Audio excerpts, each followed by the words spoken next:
Hi everybody, my name is Ben. I am the programs director here at the radio station, WTTU, and this is DJ Class 1, Introduction to DJ.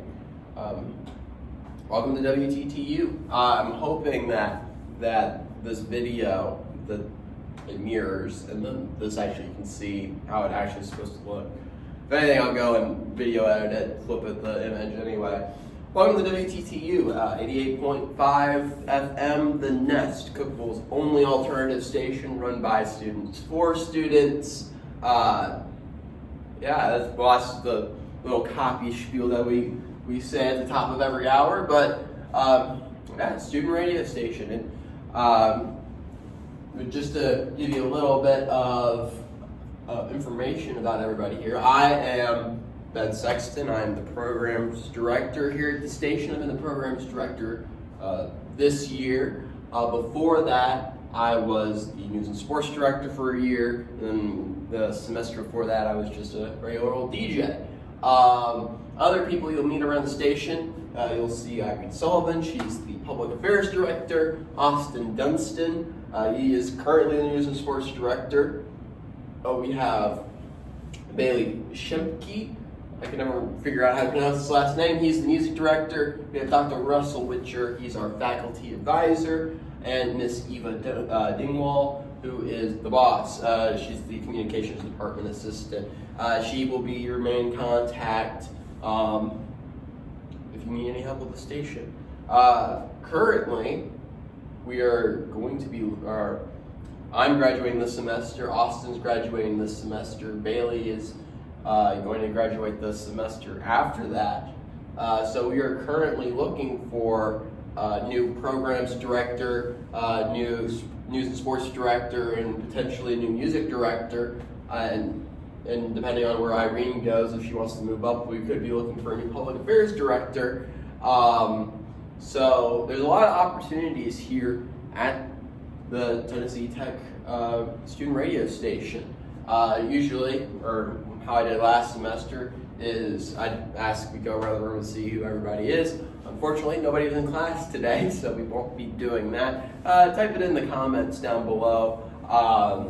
Tell me a little bit about who you are, why you're interested in doing DJ. Anyway, radio. We don't often think about radio nowadays. Nowadays, the focus of entertainment media is on television, streaming, Netflix, YouTube, TikTok, Snapchat, I guess, if you like watered down TikTok. Media is very visually based nowadays. That since we can stream and since we can get images instantly to our eyes, radio is not or is generally considered kind of a lesser medium now. But I don't consider it that way, because radio is the communication for the masses. Anybody can get or can receive, or if they try to spend a couple, like $5 to $10, they can receive radio. Radio is the best form of communication for the masses. And I'm a history guy. I'm a mechanical engineering major myself, but I am a history guy. And so last semester I went through the history of the radio. We'll do it again. Because the history of radio is important. It kind of ties along with the history of our country. Radio first developed as a communications tool. It wasn't the spot for music, wasn't a spot for sports. It was communication, because by the 1860s, as you all hopefully know, the American Civil War was around that time. America was becoming industrialized, and it had been becoming industrialized since like the 1830s. And so, because the nation was becoming industrialized, and that capitalism was taking over, and capitalism is incredibly dependent on the ease of access of information. If you know that you can sell your doohickeys for 10 cents for 10 cents more than what your your competitor thinks, then you'll be making more money, and you can hopefully drive your competitor out of business. That's the point of capitalism, unfortunately enough for some people, but information needs to be spread or you want to get your information, you want to get your news as quickly as possible. And by the 1860s, or during the 1860s, there was really one form of communication that could instantly deliver information, and that was the telegraph. The telegraph was probably one of the most important inventions of all time. But there was a severe limitation to the telegraph in the fact that you had to set up the infrastructure for it. You had to set up the telegraph poles, and string wires along. And you had to do that, every place that you wanted to receive telegraph information. And in the early days of telegraphs, you can only send one signal along the line. So, if one person was in, we'll say it's in Cookeville, and one person was in Nashville, and say there's somebody out in Knoxville, then there's one telegraph line that goes from Knoxville to Cookeville to Nashville. And people in between Cookeville and Nashville are sending messages. That means that somebody in Knoxville can send a message to somebody else in Nashville. Basically, the line was being used, kind of like an old phone line. So, and as oftentimes science does, science figured out something, and then people figured out the use for that knowledge that we gained. So in 1864, during the peak of the Civil War, John Maxwell, who was in, I believe, in England at the time, John Maxwell proved that electromagnetic waves travel through space. This is the purely theoretical idea that Maxwell had. And it stayed purely theoretical until 1888, when Heinrich Rudolf Hertz, if you are an engineering major, or you're just aware of electricity in any way, you've heard of Hertz before. That's, frequency. The unit for frequency derives from Hertz. He was the first person to actually detect electromagnetic waves for real. So, people know that there's these electronic waves that travel through the air. So, what's a good use for this? Well, Guglielmo Marconi, if you know anything about radio, Marconi invents the first device that could transmit wirelessly signals over the air through radio waves, through electromagnetic waves. That's what radio is. It's electromagnetic waves. And oftentimes, especially in middle school and high school, you will hear that Marconi is the father of radio. He is. He was the first person to wirelessly transmit signals through the air over radio. But this isn't the same as the modern radio we know today. Radio we know today is all music, and it's all AM, FM, amplitude modulation. What Marconi had was basically a wireless telegraph. It was wireless telegraphy, and basically he would send a pulse of electromagnetic energy, and it would beep, and it would do the dots and dashes like that. It would just be beep, beep, beep, beep, beep, beep, telegraph noises. That's how it worked for Marconi. And that's what we had. It was a big deal at the time. In 1894, you could receive signals from across for over a huge stretch of space without having to actually lay down the wires for it. If you could tune into that electromagnetic frequency and sense it, you could know what people were saying. And it was used heavily. I'm sorry, I keep walking over here about to change the slide, but I keep thinking of more stuff to say. It was actually used in boats. This would be key for boats, because now boats could communicate to each other easily, because everybody knew Morse code and all the, different codes you used on telegraphs, mostly Morse code, that was all developed back here in the 1860s. Now you could use it on boats and transmit, and the boats could tell each other what they were doing, which made it a lot easier for boats not to crash. Actually, on the Titanic, I don't remember exactly what it was. There was a couple other boats in the area of the Titanic, and they all had Marconi wireless telegraphy machines on them, run by Marconi Company staff. And I want to say there was the ship that was following the Titanic.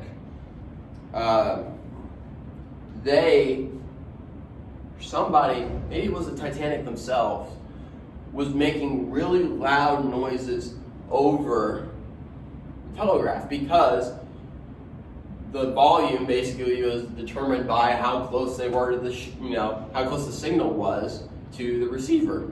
So since the ship was really close to a different ship that was making a lot of noise, the crew of the trailing ship of the Titanic, they actually went and shut off their telegraph machine.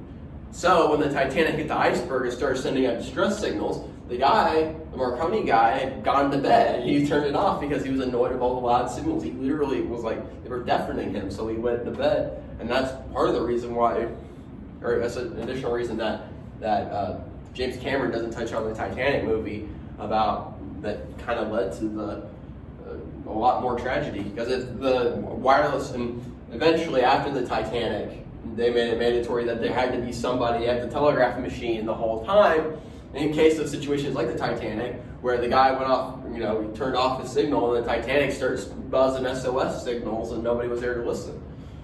Anyway, wireless telegraphy was very useful. But people thought, wait, we can do more. We can do more with this new idea of wireless signal generation, wireless signal reception. So in 1900, the first wireless transmission of voice was done by Roberto Lando de Moura. I believe he's Brazilian, if I remember from my studies last semester. So in the way that he did it, and it became easier after the vacuum tube was invented in somewhere between 1900 and 1906. I want to say like 1904. Anyway, what people realized is they could vary the amplitude of the signal. They can make it louder, or basically stronger and weaker. And so the stronger the signal, that's what AM is. We'll get to that in a second.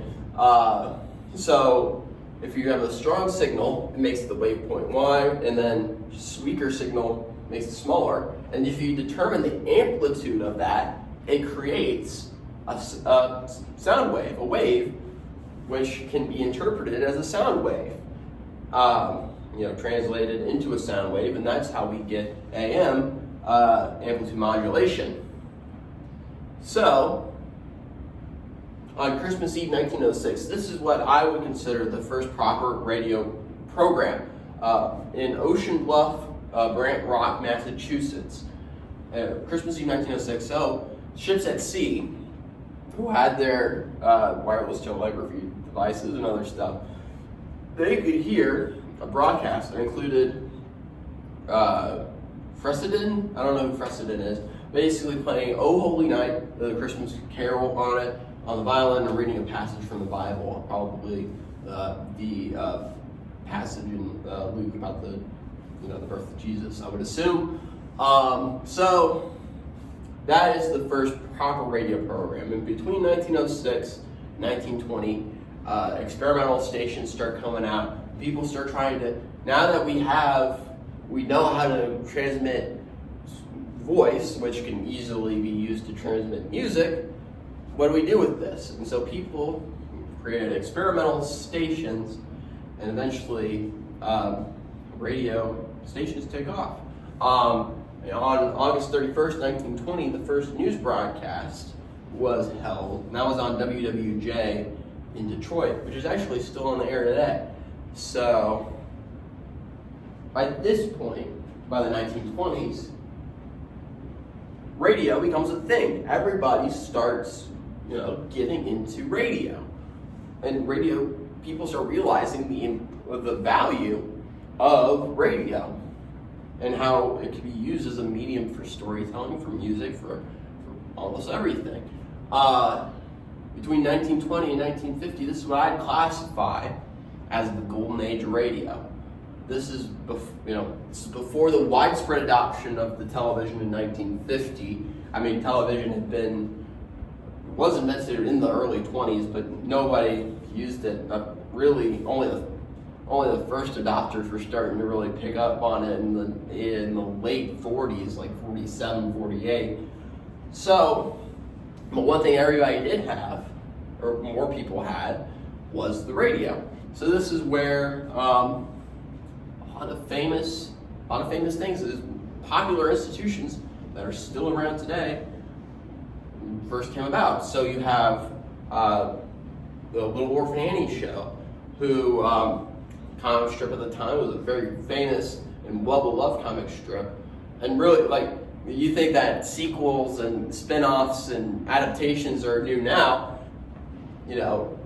especially fans of Marvel out there. Well, the comic book adaptation started long before the MCU. I mean, and not even talking about like Tobey Maguire's Spider-Man. You had Little Orphan Annie, who was a comic strip, newspaper comic strip in the 20s and 30s. Mostly the 30s is when it was famous. That becomes a radio show. Superman debuts in 1939 or 1936, one of those two. By the mid-40s, Superman gets his own radio show because Superman becomes so popular. And this is where you actually get some developments to the Superman character that become well known in the comics, and things that anybody almost can tell about Superman nowadays. This is where you get Jimmy Olsen. This is where you get Superman's boss, whose name escapes me at the moment. The Superman radio show gets you Kryptonite. It gives you it developed a lot of what we know about the Superman character. You have comedy shows like Fibber McGee and Molly, which is famous for, especially if you're my age and you watched the Boomafoo growing up. You have The Closet Full of Crap That Always Falls Out. That was invented by Fibber McGee and Molly. And it actually worked a lot better on the radio because all you needed to do was make a sound and then throw a bunch of stuff on a table instead of actually having everything fall out onto the ground. So you don't have to reset that all the time. But everything was live. There's no taping, or very little taping at the moment. Definitely did not tape the broadcast. So you get situations like my main man over here, Orson Welles. Orson Welles was, at the time, he was a famous theater director. He worked with the WPA, the Works Project Administration, to stage musical, or stage, I believe it was Hamlet, and it was a all-black production of Hamlet in Harlem for the WPA. So Orson Welles becomes a famous man of the stage, and during the 30s and thereabouts, especially early days of radio, you didn't have radio stars. So who do you grab to stick on the radio? You stick people who have experience with performing, namely vaudeville stars, musicians, and theater people. So Orson Welles gets his own radio show, the Mercury Theater on the Air, which does, basically stages plays on the radio. And his most famous one was The War of the Worlds, where Orson Welles and his cast and crew, they basically, and this is during the late 30s, so think about what's going on in the world at the time. You have the rise of nationalism and Nazis in Germany, the Depression's still going on, you have FDR, who's giving his fireside chats. This is a world where news was breaking at a constant pace, and that's half the reason for that radio is so important, is that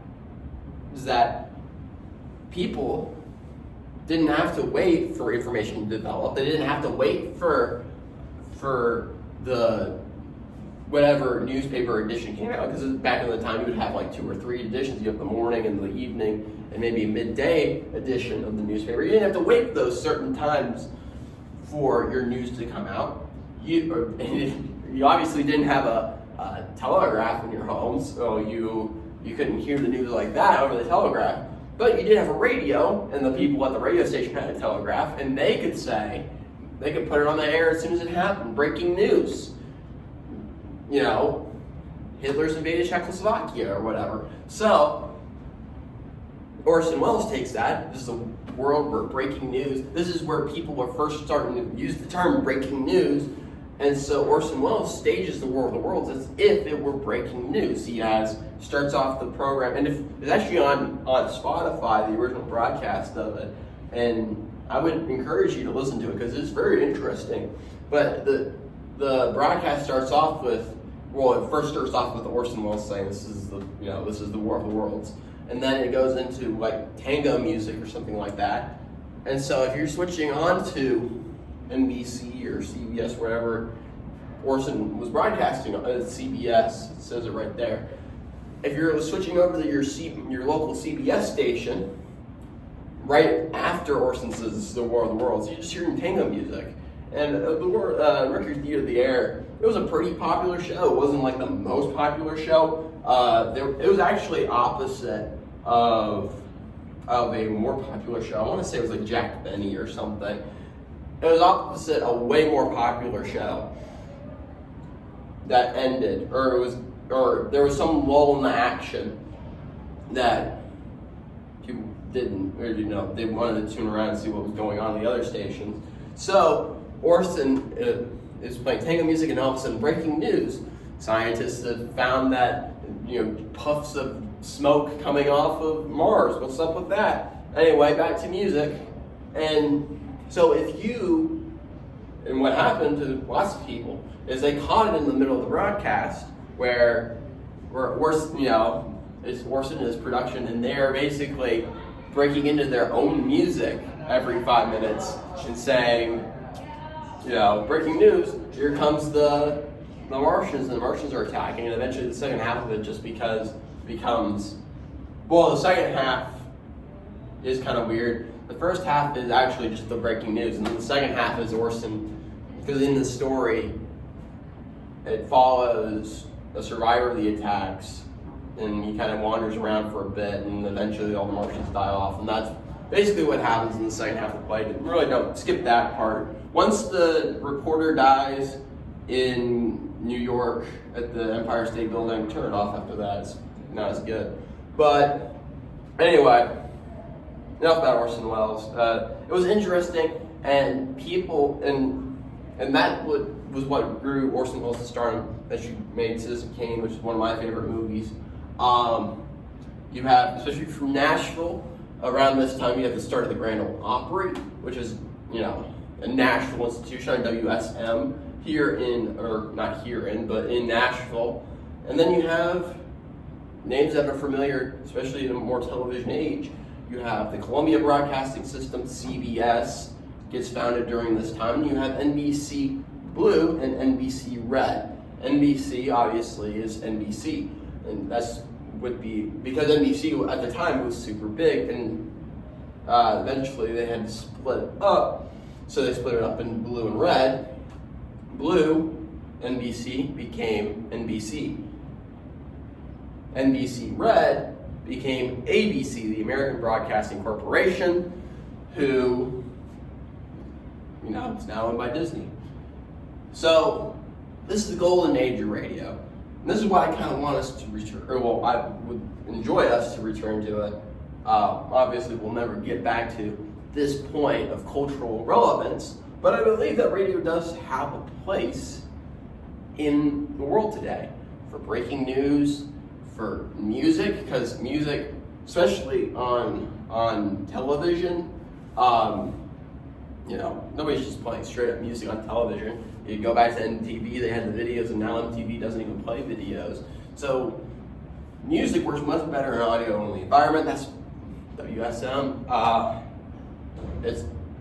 Radio is perfect for music. I'm not talking too long. Yeah. So anyway, that's probably the computer thing I've been talking too long about this. Anyway, WSM or radio is important. It's great for riding in the car. You can't watch TV in the car. I mean, you can. I've done it myself, but you shouldn't watch TV in the car. Actually, Motorola, the company, during the 20s, you had Victrola, who was the kings of turntables or record players, and then everything had to have you had to have an Ola at the end of it in order to make it sound cool. That was the the iPhone, the eye of the day, I guess. But so there was a company that ended up making radios for cars, and that became known as Motorola, who is still around today, still making phones. If you ever had a flip phone, it was probably Motorola. Anyway, on to us. We'll try to make this quick because we've already spent too long talking about it. WTCU was founded in 1967, and it's been a continuous operation ever since then, minus, fits with our computer system. And you out there listening, you are the future of WTTU. I've already told you enough about the legacy of radio as a whole, but I want to try to uphold that legacy. We should try our best to do that. We will, maybe not us sitting here, but maybe as a collective, we can will a new golden age of radio. And I think that is something that we should try to strive for. I didn't realize I had so much here. I shouldn't have spent so much time on the history. Anyway, types of shows that we have on our station. We have talk shows, obviously. 60, 90 minutes, usually more than one person. I do mine solo. It follows a topic, whether it be sports, news, or psychology. It's been one that we've had in the past. It doesn't play music except for maybe a theme song, but it may have musical components. So if you have, actually that's the next type. You can have jingles and stuff in it, but it's not specifically a music show. Anyway, the second type of show is a hybrid show. This includes both music and talk, about 60 to 90 minutes in length, follows a topic, but it has music. So, country talk show, if you like to talk about country music, music industry talk show, interview with artists, and then you can play some of the artist songs on it. And you have to play PSAs and announcements. This was important because we are a non-commercial station. So in order for us to keep that non-commercial license, we have to play PSAs and announcements. Then there's specialty music shows. This is the bread and butter of our station. 60 minutes in length. You come up with the genre and provide the music. You must own your own music. We can't use Spotify or YouTube or Pirate Bay or wherever. Gotta speak every 3 songs. I think this might be a typo. I'm very bad at spelling, so I apologize. You also have to play PSAs and announcements. And then there's clock wheel shows. It's an option that's available. It's basically a specialty music show, but it's a lot more rigid. I would not recommend it, but it's available if you don't have any ideas for your own show, if you just want to get on the radio. When you develop your show, first thing you need to do is come up with a core concept for your show. Try to get it down to one concise sentence. And that's a good key for advertisement in general. If you had to describe your thing, narrow down the concept to the point where you can say it in one sentence. My show is the WTTU Sportscast, and it's a general discussion of the week in sports with a primary focus on Tennessee Tech athletics and professional football or whatever. Ask yourself these questions. Would I listen to this? If yes, why would you listen to it? And if not, if you wouldn't listen to it, why are you even doing it in the first place? Throw it out. Would I listen to my show? Probably not. I like listening to sports shows, but I don't know, I kind of screw it up all the time. What makes me uniquely marketable? Do you have experience in the subject you're talking about? Do you have a passion for the subject? What kind of value does it hold for you? Or do you bring any value to the conversation? I don't have a lot of experience in actual athletics besides golf growing up, but I do have a passion and I follow sports religiously, basically. How much value can I bring to it? Not a whole bunch, but in total, sports talk shows don't bring a lot of value anyway. Each person has their own opinions on sports, and you just watch what happens. How do I capitalize on my marketability? Have a great name for your show. Invite exciting people on. Choose good content. Keys to capitalizing on marketability. Also, keys to success: keep it consistent. Keep a consistent brand and broadcast at a consistent time.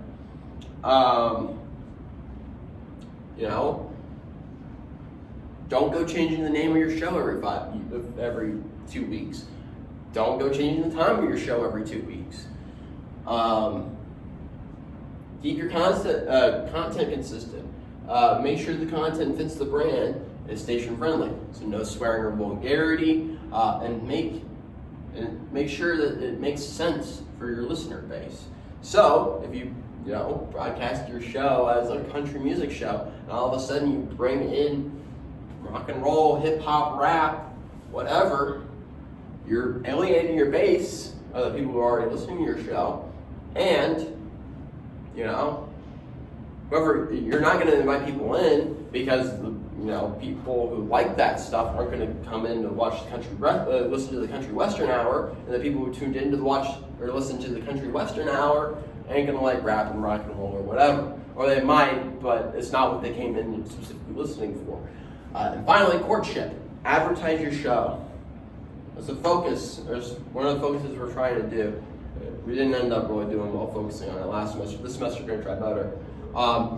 Build your listener base by advertising in personal social media. It works well if you actually have a lot of followers on social media.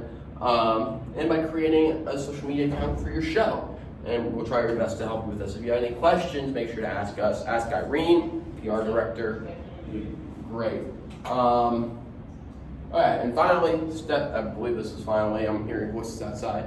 Finally, how to become a DJ. Pass this class, then you'll shadow a DJ. There's only a couple people who host live shows.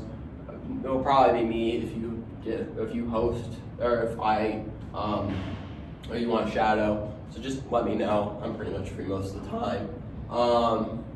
Then you'll schedule your show, come up with branding, let me know when you want to get on the air, and then start broadcasting.